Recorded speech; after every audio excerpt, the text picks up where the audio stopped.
Bro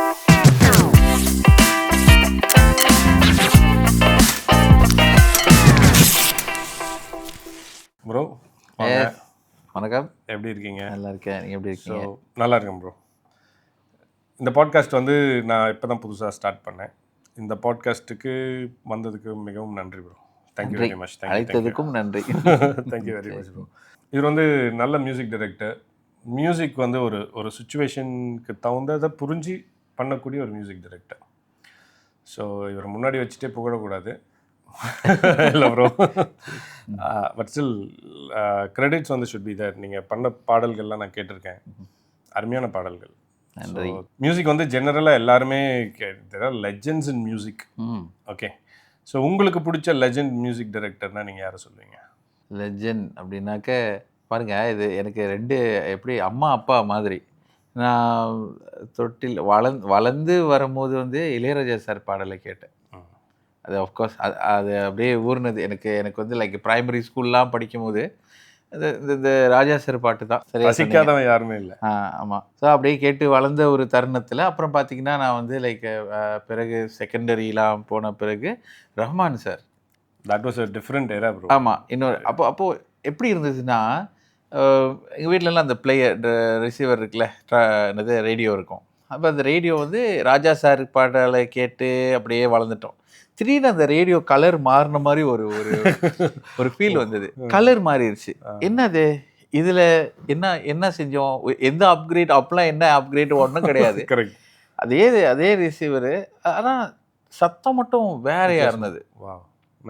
அப்போ அந்த கலரே வேறையாக இருந்துச்சு. ஒரு பாடல் கேட்கும்போது இது என்னடா அது புது மாதிரி இருக்குது அப்படின்லாம். அப்படியே ஜேர்னி போக போக தான் லைக் என்னது ஸ்கூல், அதாவது ப்ரைமரி ஸ்கூல் படிக்கும்போதே நான் மியூசிக்கில் ரொம்ப ஆர்வமாக இருந்தேன். அப்போ என்னோடய ஸ்கூலில் உள்ள வாத்தியாரே எனக்கு ஒரு சைனீஸ் வாத்தியார் செகுயாப் சொல்லிட்டு, அவரே வந்து எனக்கு நிறையா விஷயத்த வந்து கற்றுக் கொடுத்தாரு எக்ஸ்ட்ரா. ஏன்னா எனக்கு ரொம்ப ஆர்வம் அப்படின்னு இது பண்ணிட்டு நிறையா விஷயத்த எனக்கு கற்றுக் கொடுக்க ஆரம்பித்தார். ஈவன் நான் வீட்டுக்கெலாம் கொண்டு போகலாம் இன்ஸ்ட்ருமெண்ட்டில். அந்த அளவுக்கு எனக்கு ஒரு ப்ரிவிலேஜ் கொடுத்தாரு ஸ்கூலில் மியூசிக் மட்டும் எக்ஸ்ட்ரா கரிக்குலராக இருந்த டைம். ஆமாம் டைமில். அப்போ நான் ஸ்டாண்டர்ட் 3. ஸ்டாண்டர்ட் 3லேயே? ஆமாம், 9 வயசு அந்த டைமு. அப்போது என்னை ஸ்கூல் கொண்டாக்டராகவே ஆக்கிட்டாங்க. இந்த ஹோல் ஸ்கூலுக்கு நான் தான் மியூசிக் கொண்டாக்டர். சூப்பர். அப்போ எனக்கு அதெல்லாம் தெரியாதுன்னா கற்றுக் கொடுத்தாங்க எப்படி என்னென்ன அர்த்தம் அது. ரஹ்மான் சார் வந்தோடனே இன்னொரு தாட் வந்துச்சு, பேண்ட்லாம் நம்ம வச்சு நடத்தினா நல்லா இருக்குமேன்னு சொல்லிட்டு, அப்போது நான் எனக்கு செகண்டரி படிக்கும்போது இந்த மாதிரி சொந்த பேண்ட் ஒன்று ஆரம்பித்தோம். எப்படி மியூசிக் மேலே ஆர்வம், வாசிப்பேன், எல்லாம் பண்ணுவேன். அப்போது இன்னும் டீப்பாக போனது அந்த டூயட் பாட்டு வரும்போது தான் இன்னும் டூயட்டை நம்ம ரொம்ப தீவிரமாக இறங்குனது. எனக்கு பெரிய லைப்ரரி அமைஞ்சு, பெரிய மானசீக குருவாக அமைஞ்சது அவங்க 2 பேர். பல பேருக்கு நான் பார்த்துருக்கேன் ஆன்லைனில். நான் பார்க்குறப்ப பல பேர் வந்து அவ்வளோ விஷயங்கள் சொல்கிறாங்க. இன்ஃபேக்ட் மியூசிக்ன்ற ஐடியா இருக்கிறவங்க எல்லாருக்குமே இவங்க எல்லாருமே பிடிக்கும். ஆமாம், கண்டிப்பாக மியூசிக்ன்றது doesn't have language. So anybody can. இப்போ நீங்கள் பேண்ட் ஆரம்பிச்சேன்னு சொன்னீங்களே, எந்த வருஷம் இருக்கும், இல்லை என்ன வயசு உங்களுக்கு? எனக்குரிய 14-15 இயர்ஸ் இருக்கும். அப்போ நைஸ். அப்பயே பேண்ட் ஆரம்பிச்சிட்டிங்க? அப்பயே பேண்ட்லாம். எத்தனை பேர் உங்கள் பேண்டில் வந்து எல்லா ஸ்கூல், எங்கள் ஸ்கூல், அப்புறம் இன்னொரு சென்ட் சேவியர்ஸ்னு ஒரு ஸ்கூல் இருக்குது, நாங்கள் மார்க் மாண்டின் ஸ்கூல். ஸோ இதெல்லாம் இணைஞ்சி பண்ணணும். ஏறக்குறைய நாங்கள் நினைக்கிறேன் அப்பயே ஒரு 7-8 பேர் இருப்போம். இந்த பேண்ட் ஸ்டார்ட் பண்ணதும் அது ஒரு தற்செயலாக வந்த ஒரு விஷயந்தான். நான் வந்து ஸ்கூல் இப்படி தான் இருந்தேன், மியூசிக் இப்படி இருந்துகிட்டு இருக்கும்போது இந்த ஸ்கவுட்ஸில் ஸ்கவுட்ஸ் இருக்குல்ல, அப்போ இங்கே புங்காக்காப் சொல்லுவாங்க. ஸோ ஸ்கவுட்ஸில் இருக்கும்போது எல்லாம் கேம்பிங் போனோம். கேம்பிங் போகும்போது ஒரு தாட் வந்தது, இந்த போங்கோ இதெல்லாம் இருந்தால் நல்லா இருக்கும், இந்த அக்கோஸ்டிக் இன்ஸ்ட்ருமெண்ட்ஸு அதெல்லாம் போயிட்டு நம்ம ஃபாரஸ்ட்டுக்கு போகிறோம், அங்கே போயிட்டு சும்மா வாசிக்க நல்லா இருக்குன்னு சொல்லிட்டு எனக்கு ஒரு ஞாபகம் வந்துச்சு. என்னோடய மச்சான் அம்மாவோட அண்ணன் மகன் விஜய் சொல்லிட்டு, ஸோ அவர் வீட்டுக்கு போனால் இதெல்லாம் கிடைக்கும். ஏன்னா அவர் பேண்ட் வச்சுருக்காங்க, மாமா எல்லாம் பேண்ட் வச்சுருக்காங்க. ஸோ அப்போ நான் அதை கேட்க போனேன். அப்போ நான் அதை போன அந்த நேரம் என் மச்சானோட ஃப்ரெண்ட்ஸ்லாம் அப்படியே உட்காந்து ஒரு கவலையான ஒரு சூழ்நிலையில் உட்காந்துருந்தாங்க. இப்போ நான் கதவு தட்டு திறந்தேன், டே இவன் இருக்கானடா, இவனை வச்சு பண்ணிடலாமே அப்படின்னாங்க. இதான் மொதல் வார்த்தை மச்சான் வாயிலேருந்து வந்துச்சு. என்ன பண்ணிடலான்னு. டேய் நீ தான் கீபோர்டு வாசிப்பிய, எங்களுக்கு கீபோர்டிஸ் இல்லைடா. சரி மச்சான், நீ எப்படிலாம் நினச்சிடாத, நான் ஏதோ கொஞ்சம் அப்படியே வாசிப்பேன். இல்லை நீ வாசி. அப்போவே ஒரு கீபோர்ட் கொடுத்து ட்ரம்மர் எல்லாம் அங்கேயே இருக்காங்க, விக்கி சொல்லிட்டு ஃப்ரெண்டு எல்லாம் அங்கேயே வாசித்தோன்னே. அப்போ பாட்டு நான் கீபோர்ட்டை தொடும்போது கேளடி கண்மணியில் உள்ள அந்த இன்டர்வியூ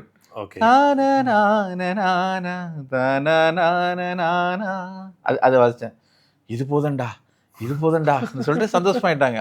ஸோ நாங்கள் நீ இனிமேல் என் கூட சேர்ந்துரு எங்கள் பேண்ட்லன்னு. ஸோ அப்படி ஒரு தெம்பரின்னு ஒரு பொங்கோ வாங்க போன நான் வந்து மியூசிக்கில் அந்த பேண்டில் இருக்க ஆரம்பிச்சிட்டேன். மியூசிக்குன்னு தனியாக ஏதாச்சும் படிச்சிங்களா? மியூசிக்குன்னு படித்தது அப்படின்னு சொன்னாக்க எனக்கு நிறையா குரு இருந்தாங்க. எப்படின்னா நான் முறைப்படி படிக்கலை, ஆனால் வந்து டீச்சர்ஸ் நிறையா இருந்தாங்க எனக்கு. அப்பப்போ ஒரு ஈவன் என்னது லைக் எங்கள் வாத்தியார் சிகுயாப்பு, அவர் நிறைய விஷயம் கற்றுக் கொடுத்தாரு. இந்த ஒர்க் ஸ்டேஷனை ஹேண்டில் பண்ணுறதுக்கு அதுக்கு வந்து மிஸ்டர் ஃபோங் சொல்லிட்டு அவர் ஒரு சைனீஸ் தான், ஹிட் ஸ்டூடியோன்னு, அவர் எனக்கு நிறையா விஷயம் கற்றுக் கொடுத்தாரு. இப்படியே எனக்கு நிறையா வாத்தியாருங்க இருந்தாங்க. இன்ட்ரெஸ்டிங்கான ஒரு கதை மாதிரி, ஒரு கதை சினிமாவே எடுக்கலாம் போல அந்த மாதிரி. இல்லை ஆக்சுவலி எனக்கு ஆசை கற்றுக்க, ஆனால் எனக்கு பணம். இன்னொன்று பார்த்தீங்கன்னா எனக்கு பெரிய எதிர்ப்பு யாராக இருப்பாங்கன்னு நினைக்கிறீங்க? யாரு? அப்பாவா? பேரண்ட்ஸ்னு சொல்ல முடியல, எங்கள் அப்பாவே எனக்கு ஒரு பெரிய எதிர்க்காத பாட போறியா என்னடா அப்படின்னாங்க. அதேதான், மியூசிக் சோறு போடுமா அப்படின்னு ரொம்ப ஒரு இன்செக்யூராக ஃபீல் பண்ணாங்க மியூசிக்கில் இருக்குது. ஏன்னா அவங்க என்ன கேட்டாங்கன்னா, அப்போ உள்ள டைமில் வந்து எந்த பாடலும் அப்படிலாம் ஒன்றும் இல்லை. சொன்னாங்க, இந்த நாட்டில் நீ வந்து என்னமோ மியூசிக்னு என்னடா பண்ண போகிற? ஆனால் அந்த உண்மையாக தான் ப்ரோ, அவங்களுக்கு இருந்த பயம் வந்து பசங்க படித்து நல்ல இடத்துல போய் அவன் லைஃப்பை பார்த்துக்கணும் அப்படின்ற ஆர்வம் எல்லா பேரண்ட்ஸுக்கும் இருக்கும் தான். கண்டிப்பாக. இன்றைக்கி இருக்கிற மாதிரியான சோஷியல் மீடியா ஃபெசிலிட்டி இல்லை மியூசிக்கை மட்டும் தனியாக செலக்ட் பண்ணி அதில் you just can go, nobody is needed. இப்போலாம் உங்களுக்கு சோஷியல் மீடியாவில் you just start posting your things and you can grow அப்.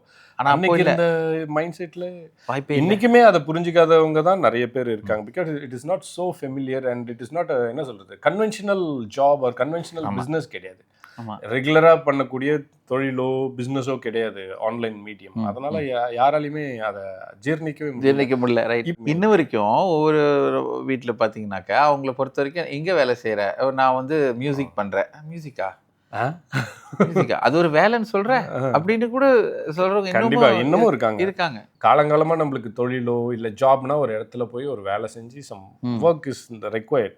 ஆனா இதுக்கு அப்படி இல்லை. Your content itself is making மணின்றது it's totally different industry all together. அந்த டைம்ல புரிஞ்சிக்கவே முடியாது அவங்களால, வாய்ப்பே இல்லை. ஸோ நானும் எப்படி ஏன் என்னோட வாத்தியார், நான் சொன்னல ஸ்கூல் வாத்தியார், வீடு வரைக்கும் வந்து கூட சொன்னார், அப்படி உன் மகனை உனக்கு ரொம்ப அப்படி கஷ்டமாக இருந்துச்சுன்னா என்கிட்ட விட்டுரு, நானாச்சும் அவனை பிள்ளையாக தத்து எடுத்துக்கிட்டு நான் பார்த்துக்கிறேன். ஏன்னா அந்த டைம் வந்து இன்னும் ஃபியூ இயர்ஸில் அவர் வந்து ஆஸ்திரேலியாவுக்கு மைக்ரேட் பண்ண போகிறாரு. ஓகே. அப்போ இது எனக்கு கேட்டோன்னே ஒரு மாதிரி தான் இருந்துச்சு. அவர் சொன்னார், நான் வேணா உன் மகனை தத்து எடுத்துக்கிறேன், நான் ஆஸ்திரேலியா போகிறேன், நாங்கள் அவனை படிக்க வைக்கிறேன், அகாடமிக்கும் சரி மியூசிக்கும் சரி ரெண்டும் கற்றுக்கிட்டோமேனு. எங்கள் அப்பா முடியவே முடியாதுட்டார். ப்ரோ ஆக்சுவலி ஒரு டிப்பிக்கல், ஏன்னா யோசிச்சு பார்த்தா இட் கம்ஸ் ஃப்ரம் த என்ன சொல்கிறது, from where parents and our forefathers how கம்ன்ற ஐடியா இருக்குல்ல. ஆமாம், அதுலேருந்து தான் இந்த பயந்து இதுலேருந்து உழைச்சி மேலே வந்து சஸ்டெயின் பண்ணி டு சர்வைவ்ன்றது இஸ் நாட் ஸோ ஈஸி. ஆமாம். ஸோ அந்த பயம் எல்லாருக்கிட்டையுமே இருக்கும். ஸோ நம்ம பையனும் வரணுன்றது தான். ஸோ நான் மியூசிக் படித்தேன் அப்படின்னு சொன்னாக்க வாய்ப்பே இல்லை பாருங்கள். அப்போ ஆனால் ஸ்டில் நான் எல்லாம் எங்கெங்கே கிளாஸஸ் இருக்கோ, எங்கெங்கே நான் வந்து வேலை செஞ்சுக்கிட்டே மியூசிக் கற்றுக்க முடியுமோ அந்த மாதிரிலாம் நான் செஞ்சுக்கிட்டு தான் இருந்தேன். எத்தனையோ பேர்கிட்ட குருவாக நான் வேலை செஞ்சேன். அப்போ ஐ மீன் மாணவனாக வேலை செஞ்சேன். ஓகே. அப்படி இருக்கும்போது வீட்டில் தெரியவே தெரியாது நான் மியூசிக் கற்றுக்கிட்டது. ஓகே. அப்போ வீட்டில் தெரியக்கூடாதுன்னு என்ன செஞ்சேன், வீட்டில் வந்து ஏதாச்சும் வாங்கினா அவங்க சத்தம் கேட்கும்னு சொல்லிட்டு இந்த A4 தாள் இருக்குல்ல, அந்த தாளில் கீபோர்டை வரைஞ்சிட்டு அந்த கீபோர்டு சத்தத்தெல்லாம் நான் வந்து மைண்டில் ஏற்றிக்குவேன். அப்போ ஒரு படம் பார்க்கும்போது ஒரு பாடல் கேட்கும்போது அந்த பாட்டு வருதுல, நாங்கள் வாசிப்பேன். அப்போது அப்படி பார்த்துட்டு ஐயோ பைத்தியம் பிடிச்சிருச்சு எனக்கு, என்ன சொல்லுவாங்க இல்லை, பட் யூ ஆர் லேர்னிங் ல. எனக்கு அங்கே சவுண்ட் கேட்குது, எனக்கு அது ஒரு சவுண்ட் கேட்டுக்கிட்டு இருக்கு. Very nice bro. ஆனால் அவங்கள பொறுத்த வரைக்கும் ஐயோ என் பிள்ளை ஏன் இப்படி போயிட்டான், ஒரு தாளை வச்சுக்கிட்டு தட்டிக்கிட்டு அவனே பாடிக்கிட்டு இருக்கான் ப்ரோ, வேற லெவல் கதை. அப்படி இருக்கும்போது எனக்கு கிடைச்ச ஃப்ரெண்ட்ஸோ இதுலேயே ஊர்ன ஃப்ரெண்ட்ஸாக எனக்கு இன்னும் இப்போது எனக்கு ஷேர் பண்ண ஒரு இடம் கிடச்சிச்சு. நைஸ். ஏன்னா அவங்களும் இதே தான். அப்போ வந்து என்னன்னா மியூசிக்லாம் வாசிக்கும் போது என்னது தலகணம் வேற வந்துருச்சு. ஏன்னா என்ன கொடுத்தாலும் வாசிப்பே வச்சிங்களேன். அப்போ ஒரு தலகணம் வந்தோடனே அப்போ என் பேண்ட்ல லீடர் வந்து விஜய், நம்ம சொன்னல அவர் தான். ஐயோ, ஆனால் அவர் மாதிரி ஒரு கலைஞர்லாம் நான் பார்த்ததில்ல நம்ம மலேசியாவில். அப்படி அப்படி பார்க்க முடியாது, அவ்வளோ ஒரு திறமையானவங்க. ஈவன் விக்கி, இந்த ட்ரம்மர் சொன்னல ஃப்ரெண்டு, எல்லாம் நல்ல ஃப்ரெண்டுங்க எனக்கு. சார் அப்போது எப்படின்னா நாங்கள் வந்து ப்ராக்டிஸ் ஸ்கூல் முடித்தோடனே உடனே பைஸ்கிள் எடுத்துகிட்டு போயிடுவேன். சார் அது எவ்வளோ தூரம்னா, எங்கள் வீடு வந்து மார்க் மண்டின் பட்டுவட்ன்றது, அவரோட வீடு வந்து புக்கின் பர்தாஜா. ஓகே. ஸோ இப்போல்லாம் ஹைவே இருக்குது, ரொம்ப ஈஸியாக ஓடிடலாம். அப்போ வந்து பழைய ரோடு தான். ஸோ பைஸ்கிள் மிதிச்சுட்டு அங்கே ஓடிடுவேன். ஸ்கூல் முடிஞ்சோடனே அங்கே போயிடுறது. ஓகே. நான் நல்லா படிப்பேன், அதனால கொஞ்சம் ஒரு ஒரு எக்ஸப்ஷன் இருக்குது. எங்கே வெளியே போகிறான், ஓகே பரவாயில்ல. அப்படி. நீங்கள் என்ன படிச்சிருக்கீங்க? நான் வந்து எஸ்பிஎம் தான் படிச்சிருக்கேன். எஸ்பிஎம் படிச்சிட்டோன்னே எங்கள் அப்பா கேட்டார், காலேஜுக்கு போடா. அப்பா நீங்கள் தானே சொன்னீங்க பரீட்சை பாஸ்னா நீ விட்டுருவேன்னு. நான் பாஸ் ஆகிட்டேன், நீ விட்டுருங்கப்பா, இதுக்கு மேலேயாச்சும் நான் ஏதாச்சும் பண்ணுறேன்னு. ஸோ அவருக்கு கொஞ்சம் கூட உடன்பாடு இல்லை. என்ன பேசுகிற நீ? அவர் தான் சொன்னார், நீ நல்லா படி, நல்ல மார்க்ஸ் வாங்க, உன்னை நான் டிஸ்டர்ப் பண்ண மாட்டேன். ஓகே. அப்புறம் நல்ல மார்க்ஸ் தான் வாங்கினேன். இருந்தாலும் அவருக்கு வந்து அது சரியில்லை, அது ஆகலை. அப்போ நான் என்ன செஞ்சேன், அப்பயே சொன்னேன், நீங்கள் சொன்னவங்க காப்பாற்றுங்கப்பான்னு சொல்லிட்டு மியூசிக் அப்படி இப்படின்னு நான் போக ஆரம்பிச்சிட்டேன். கம்ப்ளீட்லி கெரியர்ன்ட்டு மியூசிக்ன்றது எப்போ, எந்த காலகட்டத்தில்? இது ஆஃப்டர் Form 5 முடிஞ்ச உடனே நீங்கள் career I am going to do music you're fixed. ஆனால் வீட்டில் லவ் பண்ணல. நீ காலேஜ் போய், எல்லாரும் காலேஜ் போகிறாங்க, எல்லாரும் இது படிப்பை பர்சூ பண்ணுறாங்க, நீ என்ன இப்படி இருக்க அப்படின்னு. நான் இல்லை அப்படின்னு சொல்லிட்டு நான் மியூசிக் தான் அப்படின்னு போயிட்டேன். சரி, அவங்களும் ஒரு காலகட்டத்தில் நேற்று தண்ணி தெளிச்சிட்டாங்க. அப்போ ஃபர்ஸ்ட்லாம் என்ன மாதிரியான ஒர்க்லாம் பண்ணிட்டு இருந்தீங்க? நான் முதல்ல லாயர் ஃபார்மில் வேலை செஞ்சேன். ஒரு லாயர் ஃபார்மில் வேலை செஞ்சேன். அங்கே வேலை செஞ்சுக்கிட்டு நைட்டில் இந்த பப்ஸ் இருக்கும்ல, அந்த பப்பில் பெர்ஃபார்ம் பண்ணுவேன். ஓகே. பெர்ஃபார்ம் பண்ணுவேன். ஸோ அந்த டைமில் வந்து ரொம்ப குறைவு மியூசிஷியன்ஸ்லாம். ஸோ நானும் ஒரு ஆளாக பெர்ஃபார்ம் பண்ணிகிட்டு இருப்பேன். எப்படின்னா ஆரம்பத்தில் ரொம்ப பேர், அதுக்கப்புறம் வந்து 1 man சோலோலாம் வரும் தெரியுமா, இந்த டிஸ்கஸ் ஸ்லைட் பண்ணிட்டு ப்ளே பண்ணுவாங்க அந்த மாதிரி. அதுக்கப்புறம் அந்த -1, அதாவது அந்த கரோக்கே செய்ய ஆரம்பித்தேன். ஓகே. கரோக்கே நிறையா செய்ய ஆரம்பித்தேன். இதுலேருந்து தான் எனக்கு அனுபவம் நிறையா கிடச்சிச்சு. ஒவ்வொரு பாடல் கேட்டு கேட்டு கேட்டு அந்த கரோக்கே செய்கிற அந்த இது எல்லாம் நினைப்பாங்க கரோக்கேனா ஒரு பட்டன். ஏன்னா அதை செஞ்சு முடிஞ்ச ஒரு பட்டன் தான், அது செய்யணுமே. அந்த இடத்துல ஒரு -1 வந்து I'll do the whole thing. Wow. இப்போ கூட இப்போலாம் சாஃப்ட்வேர்ஸ் இருக்குது, நீங்கள் கட் அண்ட் பேஸ்ட் பண்ணலாம். எங்கே இப்போ கேட்குறவங்க கண்டிப்பாக அந்த இன்டர்லூட்லாம் நீங்கள் கட் பண்ணிடலாம். வேற அந்த பாடுற இடத்த மட்டும் தான் நீங்கள் வந்து கம்போஸ் பண்ணுவீங்க. அப்போ கிடையாது, நீங்கள் எல்லாத்தையும் வாசி தான் ஆகணும். அப்போது நான் அப்போன்னு சொல்கிறது ஏறக்குறைய 97, 98. ஓகே. 97, 98 ரெக்கார்ட் பண்ணுற டிவைசஸ்லாம் என்ன? ஒரே ஒரு கீபோர்ட் தான். ஓகே. அது கூட வந்து ஒரு ஆல்பம் செய்யணும்னு சொன்னாங்க, ஒரு இயக்கத்துக்கு, ஒரு என்ஜிஓவுக்கு. ஸோ அந்த என்ஜிஓவுக்கு ஆல்பம் செய்யறதுக்கு போது அப்போ நான் உனக்கு என்ன சம்பளம் வேணும்னு கேட்கும்போது எனக்கு கீபோர்டு வாங்கி கொடுங்க. என்ன கீபோர்டே சம்பளமாக வாங்கி, அதான் எனக்கு கீபோர்டு இருந்தால் போதும்னு. ஸோ அவங்க என்ன செஞ்சாங்க, கீபோர்டுக்கு மட்டும் முன்பணம் கட்டினாங்க. மாதம் மாதம் நீங்கள் கட்டிங்க. ஓகே. அது ஒரு காசு மாதிரி நான் கட்டிக்கிட்டு இருந்தேன் மாதம் மாதம். அப்போ தான் நான் வேலை செய்கிறேன் இல்லையா. ஸோ எனக்கு ரொம்ப வசதியாக இருந்துச்சு. எனக்கு அதுவும் லாயர் ஃபார்மில் வேலை செஞ்சுட்டு இருப்பேன். அது ஒரு பயங்கரமான கீபோர்ட், பட் அது ஒரு ஒர்க் ஸ்டேஷன். ஓகே. அதில் நம்ம -1லாம் பண்ணலாம் வச்சுங்களேன். ஸோ அதில் தான் அப்படியே நிறையா ஜேர்னி இது பண்ணிக்கிட்டே இருந்தேன். எங்கள் பாஸ் மிஸ்டர் பழனி, அவர் வந்து ஒரு வழக்கறிஞர். அவர் இதெல்லாம் பார்த்துட்டு, நீ அவ்வளோ ஆர்வமாக இருக்க, ஈவன் நான் வாசிக்கிறேன்னெல்லாம் அவர் வந்துட்டு பார்த்துருக்காரு. இதை பார்க்குறதுக்குன்னு வருவார் வச்சுங்களேன். வந்து இவ்வளோ அருமையாக இது பண்ணுற, மேபி இது உன்னோட டெஸ்டினி இல்லை போல இருக்குது, உன் டெஸ்டினி என்னமோ ஒன்று இருக்குது. ஓகே அப்படின்னாரு. ஸோ நீ அதை சேஸ் பண்ணு அப்படின்னு. சரி அப்படின்னு. அப்புறம் என்ன செஞ்சார், அவரோட அப்படின்னு ஆஃபீஸில் ஒரு இடத்த ஒதுக்கி எனக்கு ஸ்டூடியோ கட்டி கொடுத்தாரு. ஏன்னா அப்போ நான் எவ்வளோ மியூசிக் பித்தனாக இருந்திருப்பேன்னு பார்த்துங்க. புரியுது. வேறு வேலைக்கு போன இடத்துல அந்த பாஸே இந்தப்பா நீ இந்த வேலை செஞ்சாலும் பரவாயில்ல, ஒரு ஸ்டூடியோ கட்டி கொடுத்தா யார் பண்ணுவா? அப்போ அது வந்து ஒரு போர்ஷனாக பிரிச்சுட்டாங்க. அது அந்த எக்ஸிட் டோர் இருக்கும் இல்லையா, எல்லா பில்டிங்க்கும் ஒரு எக்ஸிட் இருக்கும். அப்போ அந்த எக்ஸிட்லேருந்து தான் நான் ஸ்டூடியோக்கு வருவேன். ஓகே. புரியுதுங்களா? அப்போ ஆஃபீஸ் டிஸ்டர்ப் பண்ண மாட்டோம். ஏன்னா ஆஃபீஸில் வந்து இந்த பொருள்லாம் இருக்குன்னு சொல்லிட்டு ஒரு ஒரு ஒரு இது பண்ணி ஒரு படிஷன் போட்டு எனக்கு ஒரு ஸ்டூடியோ அமைச்சு கொடுத்தாரு. அதான் ஃபர்ஸ்ட் டைம் ஒரு ஸ்டூடியோ, ஒரு சின்ன கம்ப்யூட்டர் வச்சு அதெல்லாம் வாங்கி போட்டு இதுவாக நான் எக்ஸ்ப்ளோர் பண்ணுறேன். அப்போல்லாம் டூல்ஸ்னால் என்ன டூல்ஸ் இருக்கு? அப்போது கூல் எடிட் ஞாபகம் இருக்கா? கூல் எடிட் வந்த புதுசு அது. Okay, cool edit. அப்போ கூல் எடிட் தான் யூஸ் பண்ணுறேன்.